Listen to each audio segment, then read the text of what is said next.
Hi, this is Helen.keit, the Keit team at Keller Williams Realty Landmark here in Queens, New York City. I'm going to give you a little update here on the February market here in residential housing. And I think the question that many people all over have is there a housing bubble brewing? So let's take a look at that for a minute. February for Queens, prices went up 8.6%, median price to about $630,000, and I think most of the country was experiencing a rise in price of 10% or more. Prediction is that for the coming year, probably that will level off to 5%. But let's look at factors that could contribute to a housing bubble, and I think the consensus is we're in pretty good shape to not have that happen. Okay, the first thing to look at would be supply. So we do have a shortage of homes for sale, and if you look at 6 months is normal inventory of homes for sale based on how fast they're selling or going to contract. So for instance, in Queens, our inventory level is exactly 6 months. Different parts of Queens, different segments might have a little bit up or down from that, but the average is 6 months. If I look at Nassau County, that's on Long Island, that's 2.8% and 2% in Suffolk. So those are real shortages. There are parts of the country that have 1.9% or less, a real shortage of homes for sale. So that takes a while to correct. So that's the supply end. Let's look at the demand.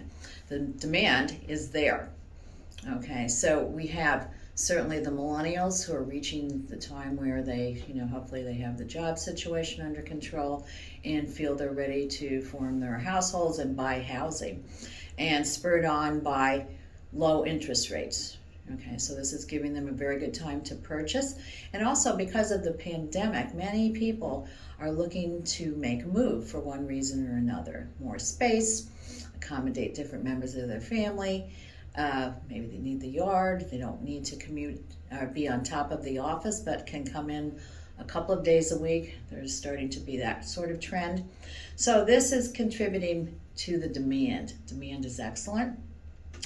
So if we look at the final piece, when we talk about is there going to be a housing bubble, everybody looks at the financial crisis, and at that time we had a real oversupply of houses for sale, a lot of foreclosures, low demand. So we're talking about opposite from what we have now. People's equity position is much better than those years running up to that financial crisis. A lot of times the lenders were pretty lax in the lending department, giving people more loans than was good for them to afford. And people were taking what we call cash out equity.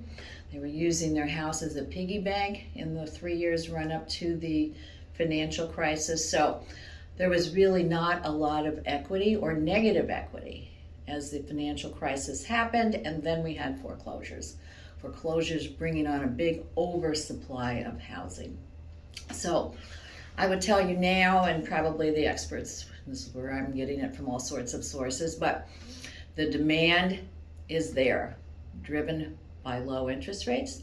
The supply is low. We do not have an oversupply of homes, and we're not predicted to have a lot of foreclosures, even though we've had some bad employment numbers, but a lot of people have more equity in their home than they thought because responsible lending, and they weren't taking out, like I say, these cash out equity lines of credit. So all in all, we look to have a pretty even, healthy market. They expect prices not to rise at the 10% in the coming year, but more like 5% healthier.